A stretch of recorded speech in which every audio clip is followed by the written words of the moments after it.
Police किसी भी वक्त यहाँ पहुंचने वाली है। क्यों किया आपने ऐसा? क्या बिगाड़ा था उन्होंने आपका? बोलिए। दोस्त है ना वो आपके, तो फिर दोस्ती में ऐसी दगा? आपने जो किया आप उससे भाग नहीं सकते। मैंने कुछ नहीं किया, और आप मुझ पर इल्जाम कैसे लगा सकती हैं? कोई सबूत है आपके पास? सबूत? मुझसे बेहतर आप जानते हैं कि आपने क्या किया है। आपका जो चेहरा है ना, उस पर जो डर है, उससे एक बात तो बहुत साफ हो गई है कि इस पूरे मामले में आप कहीं ना कहीं शामिल जरूर हैं। अब आप चुपचाप मुझे बता दीजिए कि आपने क्या किया है। जय जी को फंसाने में क्या आपका हाथ है या नहीं है? आप ये क्या बोल रही हैं? मुझे कुछ समझ में नहीं आ रहा। आपको कुछ गलतफहमी है। प्लीज आप यहाँ पे जाइए प्लीज। मैं यहाँ से तब जाऊंगी जब मैं ये जान लूं कि आखिर इन सब के पीछे किसका हाथ है। बताइए, किसके कहने पर आपने ये सब कुछ किया? बोलिए। चुप क्यों हैं आप? या फिर कहीं आप ही ने तो पवनी के साथ? नहीं, ऐसा मैंने कुछ नहीं किया। तो फिर आप यूं छुपकर इस गेस्ट हाउस में क्या कर रहे हैं? जवाब दीजिए मेरा।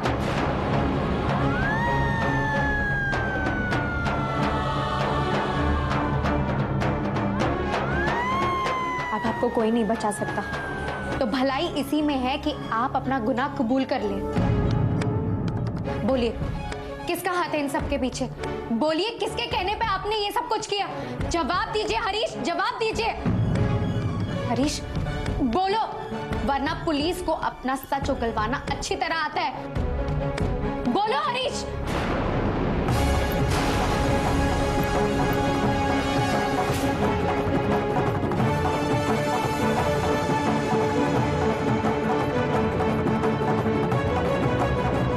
रुको हरीश, हरीश रुक जाओ प्लीज।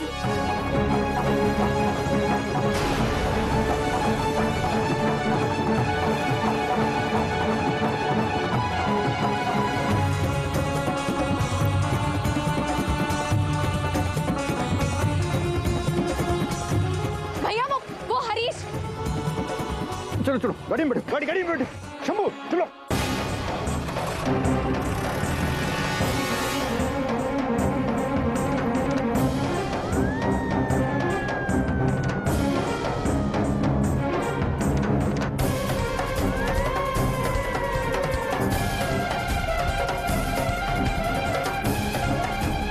इंस्पेक्टर साहब जल्दी कीजिए वरना वो हाथ से निकल जाएगा। आप चिंता मत करिए, शंभू जल्दी चलो।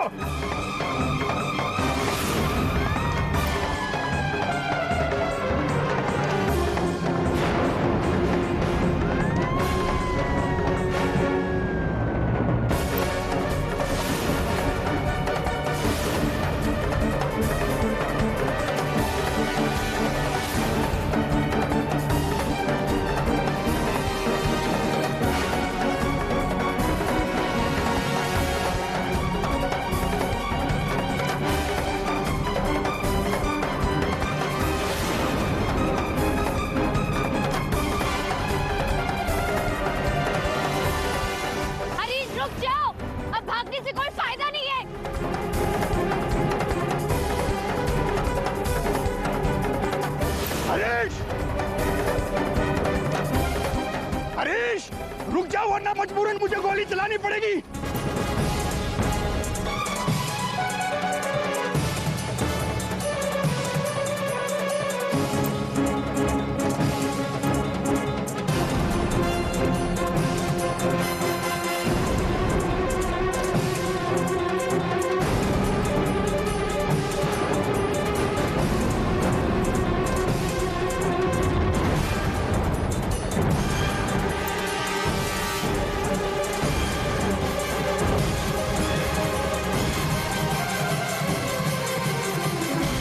तुझे क्या लगा? हाँ? तुझे मैंने मौत के मुंह से क्यों निकाला? तुझे मैंने मौत के मुंह से इसलिए बचाया क्योंकि मैं अपने भाई को बचाना चाहता हूँ, समझा? अब चुपचाप सीधी तरीके से बता सच्चाई क्या है? सच्चाई क्या है बोल?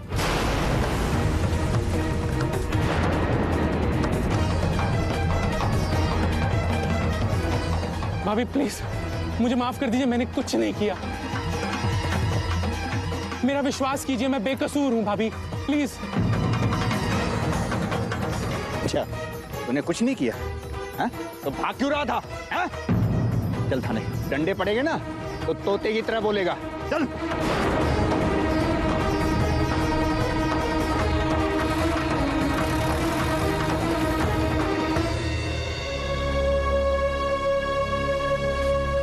हाँ तो अब बोल, उस गेस्ट हाउस में क्यों छुपा था तुम? सर मैं छुपा नहीं था सर, मैं तो बस ऐसे ही। अच्छा ऐसे ही?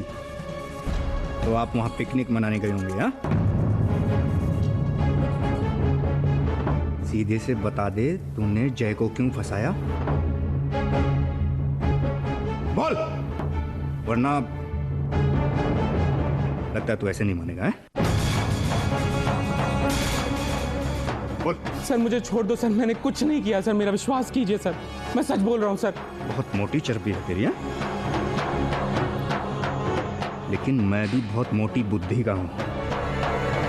सच सच बोल दी, वरना तेरे शरीर में जो 206 हड्डियां हैं ना, उनके इतने टुकड़े करूंगा, इतने टुकड़े करूंगा, उनको गिनने के लिए तुम्हें 2-4 जन्म और लेने पड़ेंगे। बोल, क्यों किया तूने ऐसा? हरीश, हरीश प्लीज सच बोल दो, अब छुपाने से कोई फायदा नहीं है। सर मैं बहुत मजबूरी में था सर, मैं कल्पना से शादी करना चाहता हूँ सर। उसके फादर ने मुझसे शर्त रखी कि अगर जब तक मैं 5 लाख रुपए नहीं कमा लेता, वो मेरी शादी कल्पना से नहीं होने देंगे।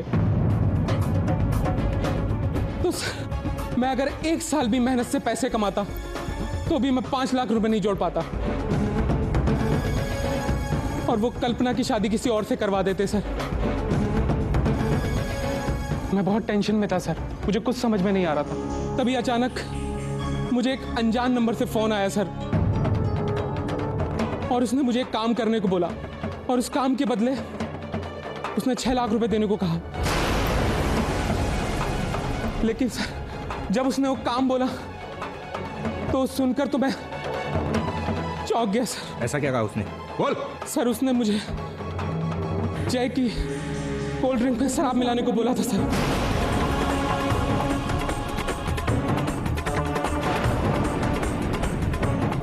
कौन था वो?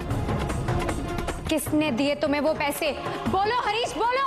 मैं नहीं जानता, मैंने कभी नहीं देखा उसको। काम होने के बाद उसने पैसे भी मेरे घर के सामने एक लिफाफे में भिजवाए थे। तुमने उसे कभी देखा नहीं, उसे जानते नहीं हो, और फिर भी किसी अनजान के लिए तुमने अपने बचपन के दोस्त जयजी के ऊपर।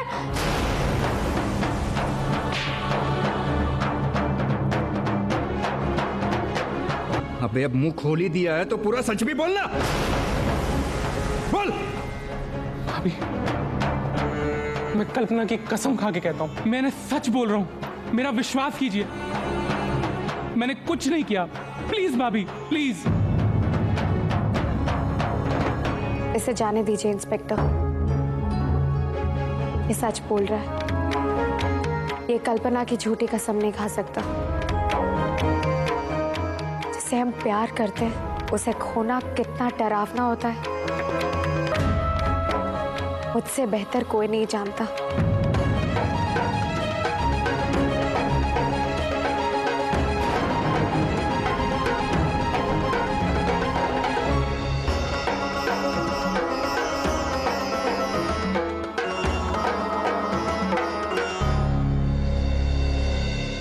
ठीक है, लेकिन जिस नंबर से तुम्हारे पास कॉल आया था वो नंबर मुझे दो।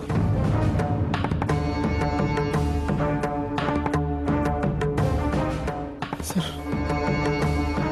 वो नंबर क्या है सर? 9820। ये तो वही नंबर है जो हमें हरीश के फोन रिकॉर्ड से मिला था। और जब मैंने इस नंबर पे ट्राई किया था तो किसी ने फोन काट दिया था, और तब से ये नंबर स्विच्ड ऑफ आ रहा है। सारिका एक बार फिर से फोन करने की कोशिश करो, शायद लग जाए। हाँ। The number you have called is currently switched off. फिर से स्विच ऑफ बता रहा है। तो कोई बात नहीं, जहाँ से उसने ये सिम कार्ड खरीदा है वहाँ से उसका पूरा नाम पता मिल जाएगा।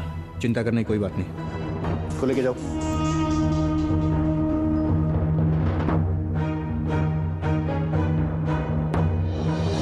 पुलिस आपके घर आएगी और ये इन्फॉर्मेशन खुद ही आपसे मांग लेगी। नहीं मैडम, मैं आपको बताता हूँ। मेरी दुकान में काम करने वाले लड़के से अभी कंफर्म करता हूँ। हाँ छोटू, जरा ये नंबर लिख और देखकर बता ये किस नाम से बेचा गया है। इस प्रोग्राम के प्रायोजक हैं